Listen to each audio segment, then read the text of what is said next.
capítulo 6 do profeta Isaías. Nós vamos ler os 8 primeiros versículos. O profeta Isaías é mais ou menos aí no meio da Bíblia, né? E assim nos diz a palavra de Deus: no ano em que o rei Uzias morreu, eu vi o Senhor assentado num trono alto e exaltado, e a aba da sua veste enchia o templo. Acima dele estavam serafins, cada um deles tinha 6 asas, com 2 cobriu o rosto, com 2 cobriu os pés, e com 2 voavam e proclamavam uns aos outros: Santo, Santo, Santo é o Senhor dos exércitos, a terra inteira está cheia da sua glória. Ao som das suas vestes, os batentes das portas tremeram, e o templo ficou cheio de fumaça. Então gritei: ai de mim, estou perdido, pois sou um homem de lábios impuros, e vivo no meio de um povo de lábios impuros. Os meus olhos viram o Rei, Senhor dos exércitos. Logo um dos serafins voou para mim, trazendo uma brasa viva que havia tirado do altar com uma tenaz. Com ela tocou a minha boca e disse: veja, isto tocou os teus lábios, por isso a sua culpa será removida e seu pecado será perdoado. Então ouvi a voz do Senhor conclamando: quem enviarei e quem irá por nós? E eu respondi: eis-me aqui, envia-me. Vamos orar. Pai, tua palavra está aqui diante de nós, a tua igreja está aqui para ouvir. Eu estou aqui dependente do teu Santo Espírito, meu Deus, no nome do Senhor Jesus. Amém. Pode sentar-se, irmãos. Eu vou ter que reunir o tempo. Temos ainda a Santa Ceia. Vou ver se em 15 minutos eu falo, para a gente poder ter o tempo bem aproveitado. Eu já preguei sobre esse texto no tempo do pastor Davidson, então hoje eu vou falar de novo dele, mas eu creio que Deus tem coisas novas para mostrar na sua palavra. A palavra de Deus é muito rica. Também tem muita gente nova na igreja que não estava, mas eu provavelmente vou falar muito pouco sobre o que eu já havia falado, né? Quando eu preguei aqui sobre esse texto, eu enfoquei que há algumas afirmações que podem ser vistas nesse texto, que são: há um Deus no céu, há um trono, há uma palavra, há um céu, há um trono, há um Deus, há uma pergunta e há uma resposta. Essas afirmações podem ser vistas nesse texto: há um Deus, há um céu, há um trono, há uma pergunta e há uma resposta. Na primeira mensagem, basicamente foi dentro disso que foi explanado. E eu quero, como eu disse que preciso ser bem objetivo, falar que esse texto mostra a experiência do grande profeta Isaías. Foi dentre os profetas maiores, ele é o que se destaca, porque esse homem foi profeta por cerca de 40 anos dentro de Israel, e ele foi por 5 reis, ele exerceu o seu ministério, e o pastor Silas tem bastante detalhado esse assunto nas explanações diárias que são feitas aí. E como eu disse que eu preciso ser objetivo, eu quero, dentro desse tema que foi escolhido aí, que é a santidade de Deus nos confronta, dizer que o profeta Isaías, como todos os profetas, teve um ministério difícil. Nenhum dos profetas foi bem tratado dentro de Israel, e com Isaías não foi diferente. Então Isaías precisava, isso é uma lição para mim, a quem Deus também chamou para pregar o Evangelho. Isaías precisava ter uma experiência em que ele fosse não só constrangido, e para a gente entender o que é constrangido, né? A gente teve aqui recentemente o casamento de Letícia ali, ela se preocupou de pedir que cada um usasse, né, uma roupa social. Então é mais ou menos isso. O pastor foi lá e brilhantemente fez a cerimônia, e cada um de nós que esteve ali estavam com o padre. Então imagina a pessoa estar ali naquela cerimônia e, por exemplo, se o pastor fosse de camiseta regata, bermuda, escrito Rock in Rio no peito, ou se eu fosse, né? Então é constranger isso. Se a gente estivesse ali com uma roupa fora do que a irmã Letícia pedir, a gente constrangeria o ambiente e também se sentiria constrangido. Constranger isso é você se ver diante de uma situação que possa te trazer vergonha. E o profeta Isaías, ele foi, dentro dessa experiência de necessidade de fortalecimento, ele foi ao templo e Deus trouxe a ele uma experiência que o constrangeu. Isaías estava no templo e o texto fala disso, e ele teve uma visão de Deus. Deus abriu as cortinas celestiais e Deus foi visto por Isaías como o Deus que é santo por 3 vezes. Eu gostaria de ter mais tempo, talvez outro dia eu volte para falar disso, mas a primeira coisa que Deus trouxe a Isaías foi a visão de Deus como Trindade. Nós precisamos crer na Trindade. Lá em Números 6, do versículos 24 até o 26, quando ali é dada a bênção araônica, ali é dito: o Senhor te abençoe e te guarde, o Senhor faça resplandecer o seu rosto sobre ti, o Senhor sobre ti levante seu rosto e dê a paz. 3 vezes. Quando Paulo vai dar a bênção apostólica, que o pastor deverá dar no final, ele diz: o amor de Deus Pai, a graça do Senhor Jesus, a comunhão e a consolação do Espírito Santo sejam convosco. Então, o profeta Isaías, ele tem essa revelação de Deus como uma trindade. Outro ponto que eu quero enfocar aqui é que essa cena aconteceu no ano 700 a.C. Eu queria que você pensasse que Deus está traçando a história da salvação, e dentro da história da salvação ele inclui o profeta Isaías. No século 20, Deus me incluiu no processo de salvação. Eu não sei se você veio no século 20 ou no 21, eu vim no século 20, mas Deus chama pessoas para incluí-las nesse processo de salvação. E dentro desse processo de salvação, Deus chamou e separou a nação de Israel. Porém, a nação de Israel deixou de corresponder ao propósito de Deus, de se encaixar nessa santidade de Deus, de subordinar-se a essa santidade que Deus mostra ao profeta Isaías. E por isso Deus precisava levantar os profetas.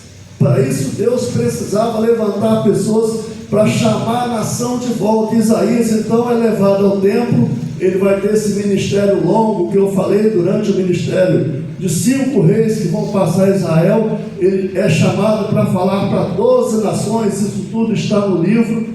É um ministério rico de conteúdo. Então ele precisava desse fortalecimento interior.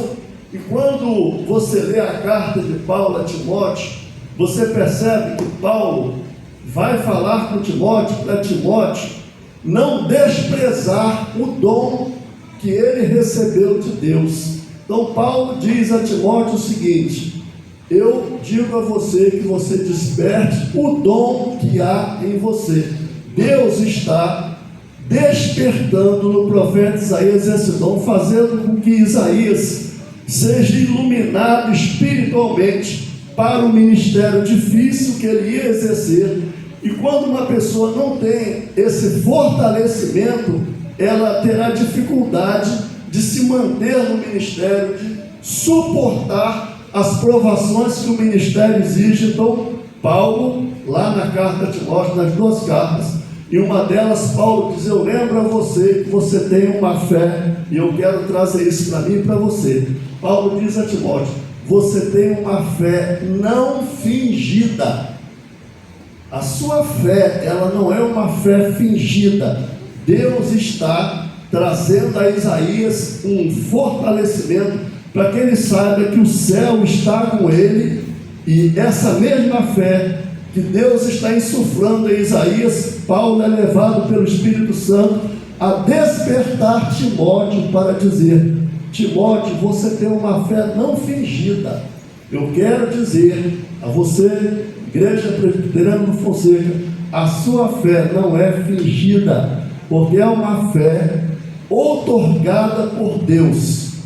Cristo é o dom de Deus, o Espírito Santo é o dom de Cristo, e a fé é o dom que o Espírito Santo dá à igreja. Repetindo, o dom de Deus é Cristo, o dom de Cristo é o Espírito Santo que está em você, e esse Espírito Santo que está em você, ele te dá essa fé que Deus está despertando no profeta Isaías, levando-o a ser fortalecido, como eu disse, para que ele tenha força diante das provações que o ministério dele vai passar. Pastor Silas, pastor João Pedro, eu, Jessé e todos nós somos provados em nossa fé e nós precisamos sermos fortalecidos. Outro ponto, já que o tempo é curto, que eu quero destacar é que quando a santidade de Deus é mostrada ao profeta Isaías, ele olha para si mesmo, ele vê uma deficiência e ele diz: ai de mim que eu vou perecer, porque eu sou um homem de lábios impuros, eu habito no meio de impuros lábios. Então Isaías, quando ele é impactado com a santidade de Deus, quando ele é confrontado com ela, ele vê que há uma deficiência nele. Eu não sei qual é o seu problema, eu não sei qual é o seu pecado, eu não sei o que é que aflige você. O profeta Isaías, ele cita o problema dele: eu sou um homem de lábios impuros. E a Bíblia tem muito a dizer sobre lábios. A Bíblia diz que nossos lábios foram feitos por Deus para o louvor da sua glória. A Bíblia diz que o Senhor Jeová me deu uma língua erudita para que eu possa dizer uma boa palavra ao cansado. A Bíblia diz que a mentira não deve estar nos meus lábios, a soberba não deve estar nos meus lábios, eu não devo falar palavrão. Paulo diz que essas coisas nem se nomeiam entre nós. Então o profeta Isaías vê essa dificuldade que ele tinha com a sua boca. E aí, quando ele vê isso, ele vê um problema, e Deus se dirige a ele, manda um anjo trazer uma solução, uma brasa viva do altar, e diz: isso tocou os seus lábios, a sua iniquidade foi perdoada e o seu pecado foi tirado. Hoje nós estamos diante da Santa Ceia e nós sabemos que não é uma brasa que tira o nosso pecado, é o sangue de Jesus Cristo, seu Filho, que nos purifica de todo pecado. E o profeta Isaías, então, ele é purificado do seu pecado, ele é capacitado por Deus para exercer seu ministério, e ele é fortalecido. E quando vem a voz de Deus fazendo a pergunta: a quem enviarei? Lá na conclusão ele diz: eis-me aqui, envia-me a mim.